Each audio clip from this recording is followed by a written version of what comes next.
Hi, and welcome to Molly O Designs. Today we're going to learn all about stamped jewelry, one of our most popular classes by far. Stamped jewelry has been very popular in the last year or so online and in boutiques, where it's selling anywhere from $75 to $200. But today you're going to learn how to make it on a budget and make it truly unique to you. After this initial class, you're going to learn how to stamp on a disc. But then you're going to want to go on and take all of our other mini classes to learn how to create textures and shapes and how to embellish your creation so it's absolutely perfect and unique to you. So make sure you get all your tools ready, find our list at the bottom of the page for everything that you're going to need, and let's get started. Now that we have all our tools together, you should have in front of you your 1-pound brass hammer. We love this hammer because we tested about 12 different hammers before we found this one. And what's so great about it is that you have the perfect weight for creating an imprint into your disc that's not too hard or not too light. It also fits a woman's hand really nicely. You should have your steel bench block that looks like this, your basic set of stamps, which is our 3/32 inch, and this is just a basic font, but it's really great for just standard stamping. You're also going to have a rubber bench block that looks like this and a nylon hammer. We're going to set these aside for a minute because this is something we'll need a little bit later, but it's something you want to keep on hand. You should also have a permanent marker and your polishing pad, as well as a disc to practice on or your actual disc for stamping. Okay, so to get started, I'm just using one of our copper practice discs. This is the 3/4 inch disc. It is thicker than a sterling silver disc, and the reason I bring that up is it's thicker but it's softer than silver. So when you're stamping, your imprint is going to go in really nicely on this, but on sterling silver you're going to have to hit just a little bit harder. So once you get used to stamping on this, just keep in mind you want to create a little more force when you're using your sterling silver disc. Okay, so the first thing we're going to do is learn how to stamp on the circle of the disc. I think this is the easiest because you're using the edge of the disc to actually create a guideline for you. Now each one of our stamps, if you can see, has a circle around the letter.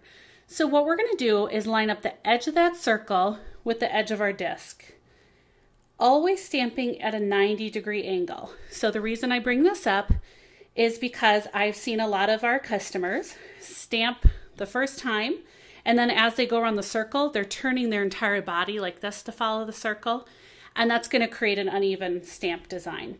So you're always going to want to stamp 90 degrees, then go ahead and turn your disc, line it back up, stamp 90 degrees for the second letter, and continue all the way around.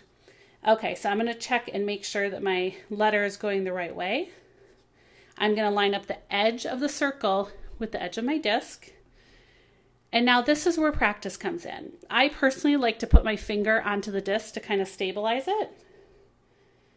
You're going to take your hammer and just give it 2 or 3 good hits. And lift up.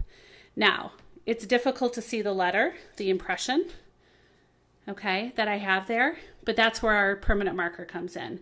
Once you're done with your entire design, we're actually going to go in and color it in with our Sharpie.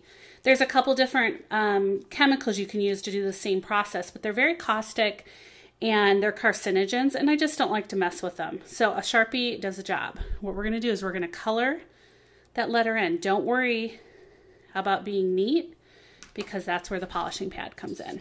You're going to put some pressure on it, give it a scrub, and what's going to happen, it's going to shine the surface, but it's going to leave the ink into the letter, if you can see it there.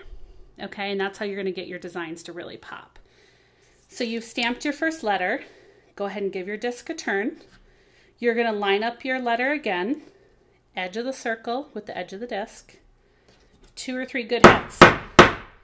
Okay, now as far as spacing, it's a personal preference. Some of our customers love their letters close together. Others like a bigger space between them. And again, that's where the practicing comes in.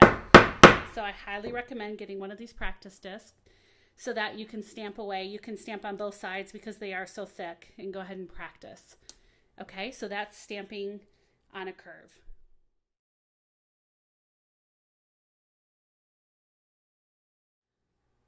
Okay, next we're going to learn how to stamp straight across. Now, one thing to keep in mind is that when you're finished with your design, there's actually going to be a hole in your disc where we're going to place our jump ring. So when we are stamping straight across, we're going to mark where that hole is going to be so that we can use it for measurement purposes.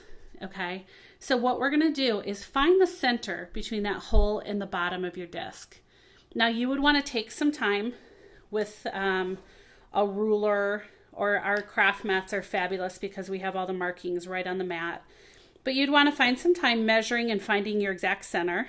I am just going to estimate so you don't have to watch me measure perfectly. Okay, so we just found the center of the disc. What we're going to do now is, using that circle again that surrounds the letter, we're going to lay the letter right on one of the lines, and we're going to mark the top of that circle and the bottom of that circle. And then we're going to come over here and we're going to do the same thing again. We're going to mark top of the circle and the bottom of the circle. And then all we're going to do is connect those dots to form a straight line. And again, mine is kind of an estimate, so it's not going to be perfectly straight, but you would want to take some time creating a nice straight grid for yourself. Okay, so when you're done, your grid is going to look like this. Okay, and now all you need to do when you start stamping is to put the top of your circle on the top line and the bottom of your circle on the bottom line, and now you have a grid to follow when you start stamping to go straight across. Now another tip is to make sure you always start stamping in the center and then work your way out. So for example, if I was stamping Molly, I would do L right in the middle, then stamp the other L, then O, then Y, then M. Okay, working from the center out. Once you're done stamping, go ahead and color it in with your Sharpie and then give it a good polish. And in our next tutorial, we're going to teach you how to finish that disc off, punch a hole, and add some jump rings.